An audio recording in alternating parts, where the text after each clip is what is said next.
मन आणि हेतू शुद्ध ठेवून कुठलेही कार्य केल्यास त्यातून अपेक्षित फळ नक्कीच मिळते. हा व्हिडिओ शेवटपर्यंत पाहून आपण सुद्धा याचा अनुभव घेऊ शकता. हा उपाय आपल्याला नक्कीच फलदायी होईल.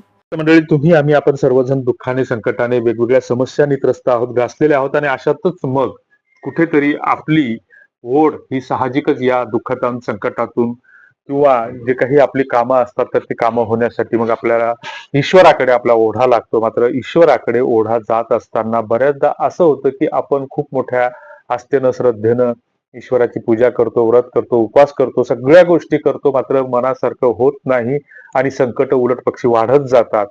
बऱ्याचदा असं होतं की आपण सकाळी उठल्यापासून देव्हाऱ्यासमोर बसलेलो असतो 1 तास 1.5 तास. त्याच्यानंतर ज्या काही महिन्यात येणारे जे काही वार असतात, तिथी असतात, तर त्या तिथी आपण सोडत नाही. सोमवार असला तर त्या ठराविक देवाच्या पाया पडायला जातो. शनिवारच्या दिवशी वेगळं, अमावस्याला वेगळं.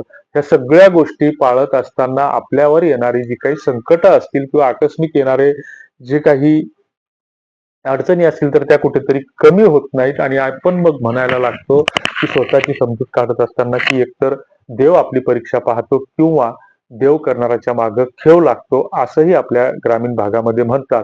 मग आता याच्या मागचं नेमकं खरं काय, की खरंच मग जर ईश्वर असेल तर मग भक्ताला, जर एखादा भक्त जर त्याला शरण जात असेल तर तो त्याला मग त्याचं तारण का करत नाही किंवा त्याला प्रसन्न का होत नाही? तर याचं एक कारण हे आपापल्या बुद्धीप्रमाणेनुसार वेगवेगळं असू शकतं.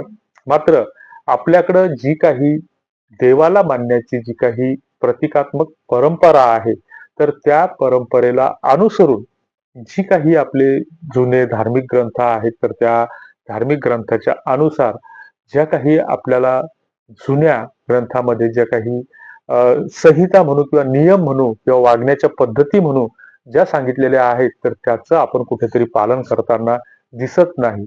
जसं छोटंसं उदाहरण जर सांगायचं झालं, सोप्या भाषेत जर म्हटलं, तर आपण पाप पुण्याची संकल्पना स्वीकारली पाहिजे, की कुठल्या गोष्टीमध्ये पाप आहे, कुठल्या गोष्टीमध्ये पुण्य आहे. म्हणजे एखाद्याचं मन दुखेल तर त्या गोष्टीला आपण पाप समजतो आणि मग अशा गोष्टीपासून परावृत्त जर झालो, आपण स्वतःमध्ये जर तो बदल केला, तर नक्कीच आपल्याला त्याचे अपेक्षित परिणाम दिसायला लागतात. मात्र आपण तसं न करता वेगळंच होतं.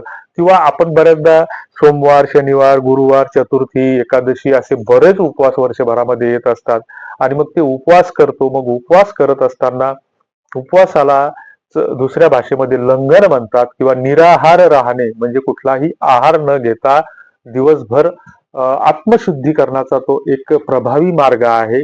तुमच्या शरीर शुद्धीकरणाचा एक तो प्रभावी मार्ग आहे आणि त्यातून मग आठवड्यातून 1 दिवस उपवास केला पाहिजे, असं एक त्याच्यामधलं प्रावधान आहे. मात्र हे करत असताना आपल्याला ज्या दिवशी उपवास असतो, तर त्या दिवशी आपली सगळी आदल्या दिवशीपासूनच लगबग तयारी चाललेली असते की उद्याचा उपवास आहे. मग आदल्याच दिवशी साबुदाणा भिजायला घातला जातो किंवा दुसऱ्या दिवशी सकाळी उठल्या उठल्या मग त्या गोष्टीच्या तयारीला आपण लागतो, बाकीची कामं सोडून. आणि मग सकाळी साबुदाण्याची खिचडी, दुपारा पुन्हा कुठंतरी थोडंसं हे झालं की आणखीन वेगवेगळे पदार्थ आपण उपवासाच्या नावाखाली फस्त करत असतो. म्हणजे यातून मग आपण नेमकं देवाला फसवतो की स्वतःला फसवतो, हा प्रश्न आपण स्वतःला विचारला पाहिजे. याबद्दल तुम्हाला काय वाटतं ते कमेंट बॉक्समध्ये तुम्ही नक्की लिहिलं पाहिजे. आणि पूर्ण आस्थेनं, श्रद्धेनं, निर्विकार मनानं तुमचं मन हेतू शुद्ध ठेवून, जसं म्हणतात की लोक देवळात जाऊन दुकानात गेल्यासारखी वागतात आणि 4 आठवणे टाकून काहीतरी मागतात, तर देवाला ज्यावेळेस आपण नमस बोलतो किंवा काहीतरी कबूल करतो, तर त्यावेळीस एक प्रकारे आपण आपल्या ज्या देवावर आपण पूर्ण श्रद्धेने विश्वास ठेवतो त्याला कुठेतरी आमिष दाखवल्यासारखं आहे किंवा त्याला कुठेतरी प्रलोभन दाखवल्यासारखं आहे किंवा त्याला लालूच दिल्यासारखं आहे. अशानं देव प्रसन्न होत नाही, असं अनेकांचं मत आहे. याबद्दल तुम्हाला काय वाटतं ते कमेंट बॉक्समध्ये नक्की कळवा. धन्यवाद.